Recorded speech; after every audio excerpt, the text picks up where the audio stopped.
एक बड़े युद्ध के खत्म होने के बाद क्या होता है। आज हम रामायण के उस फाइनल चैप्टर को देखेंगे जहां एक हीरो की घर वापसी होती है और एक ऐसे दौर की शुरुआत होती है जिसकी मिसालें आज तक दी जाती हैं। तो कहानी शुरू होती है युद्ध जीतने के ठीक बाद, लेकिन माहौल जश्न का नहीं है। जरा इस बात पर गौर कीजिए। लंका जीतने के बाद राम को एक बहुत ही अजीब और गहरी भावना ने घेर लिया, और वो थी शर्मिंदगी। थोड़ी अजीब बात है ना? और यहीं से हमारा सबसे बड़ा सवाल खड़ा होता है, जो इस पूरे विश्लेषण की जड़ है। आखिर ऐसी क्या वजह थी कि सब कुछ जीत लेने के बावजूद हीरो के मन में शर्म की भावना थी? इस सवाल का जवाब हमें एक निजी संघर्ष और एक राजा के धर्म की गहराइयों तक ले जाएगा। तो चलिए थोड़ा और गहराई में चलते हैं। हमारा पहला हिस्सा इसी अंदरूनी कश्मकश पर फोकस करेगा। देखिए, जंग तो जीत ली गई थी, लेकिन अब राम को एक राजा के तौर पर अपने निजी यकीन और अपनी प्रजा की सोच के बीच एक मुश्किल चुनाव करना था। और देखिए, ये समझना बहुत जरूरी है कि एक राजा के लिए निजी भावनाएं निजी नहीं रहती। उनकी ये दुविधा सबके सामने आ गई, क्योंकि एक शासक का सम्मान उसकी प्रजा की नजरों में बेदाग होना चाहिए। तो जो उनकी निजी दुविधा थी, वो अब एक सार्वजनिक संकट बन चुकी थी। और इस पूरे संकट का जो क्लाइमैक्स था, वो था सीता की अग्नि परीक्षा। एक ऐसा पल था जहां सम्मान और पवित्रता को सबसे बड़ी कसौटी पर परखा जाना था। ये सिर्फ सीता के लिए नहीं, बल्कि पूरे राज्य के भविष्य के लिए एक निर्णायक मोड़ था।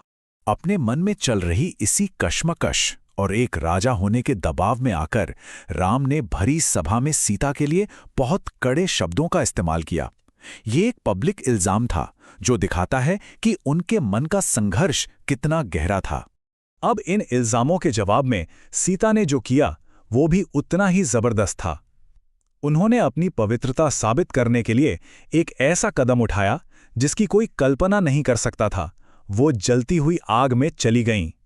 ये सिर्फ एक जवाब नहीं था, बल्कि सम्मान को लेकर समाज की कठोर उम्मीदों पर एक शक्तिशाली प्रहार था। पर कहानी में एक मोड़ आता है, एक डिवाइन इंटरवेंशन होता है। खुद अग्निदेव सामने आते हैं और सीता की पवित्रता की गवाही देते हैं, जिससे सारे शक दूर हो जाते हैं। ये एक ऐसा पल था जिसने निजी और सार्वजनिक दोनों संघर्षों को एक साथ सुलझा दिया। तो इस डिवाइन प्रूफ के मिलते ही मानो सब कुछ बदल गया। देवलोक से लेकर पृथ्वीलोक तक हर तरफ शांति और खुशी छा गई। इस घटना ने न सिर्फ सीता का सम्मान लौटाया, बल्कि राम की महानता और न्याय को भी हमेशा के लिए स्थापित कर दिया। तो अब जब ये व्यक्तिगत परीक्षा खत्म हुई, कहानी आगे बढ़ती है अयोध्या वापसी के सफर की तरफ। लंका के युद्ध के मैदान से लेकर अयोध्या के राज सिंहासन तक की यात्रा। इस सफर पे नजर डालें। राजा बनने से पहले राम ने एक सच्चे लीडर और दोस्त के तौर पर अपनी हर जिम्मेदारी निभाई। उन्होंने विभीषण का राजाभिषेक किया, अपने वानर साथियों को फिर से जिंदा किया, अपना वादा पूरा किया और आखिर में अपने परिवार से मिलकर अपना राज्य वापस लिया। तो सवाल ये है कि इस इतनी लंबी, इतनी मुश्किल यात्रा का नतीजा क्या निकला? नतीजा था एक आदर्श राज्य की स्थापना। एक ऐसा युग जिसे आज भी राम राज्य के नाम से जाना जाता है, जो शांति और खुशहाली का दूसरा नाम बन गया। तो राम के शासन में समाज था कैसा? सोचिए, पूरी दुनिया खुश थी। किसी को किसी भी तरह का डर नहीं था, न बीमारी का, न अकाल का, न चोरी का।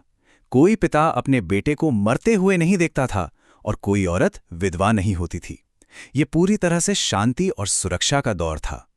अब ये इतना कमाल का युग था कि इसे समझने के लिए कृतयुग का कॉन्सेप्ट जानना जरूरी है। कृतयुग को हिंदू माइथोलॉजी में सबसे बेहतरीन यानी गोल्डन एज माना जाता है, जहां हर तरफ सिर्फ धर्म और खुशी होती है।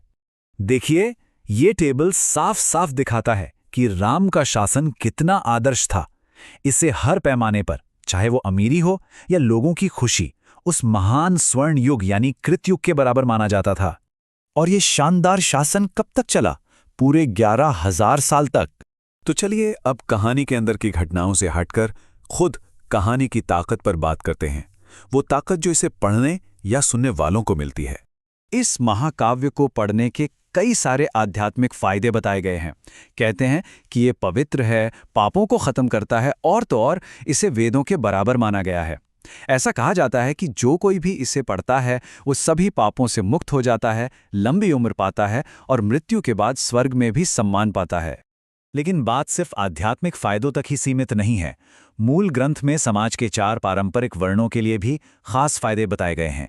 जैसे ब्राह्मण को हर तरह की विद्या में महारत हासिल होती है, क्षत्रिय को जमीन पर अधिकार मिलता है, वैश्य को व्यापार में सफलता मिलती है और शूद्र को भी महानता हासिल होती है।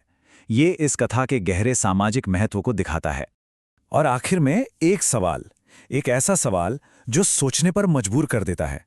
अगर एक कहानी में एक आदर्श दुनिया बनाने की ताकत है, तो फिर उसे बार बार कहने और सुनने में हमारी क्या भूमिका हो सकती है? ये सवाल हमें इन प्राचीन कथाओं के मकसद और उनकी ताकत पर सोचने के लिए छोड़ जाता है।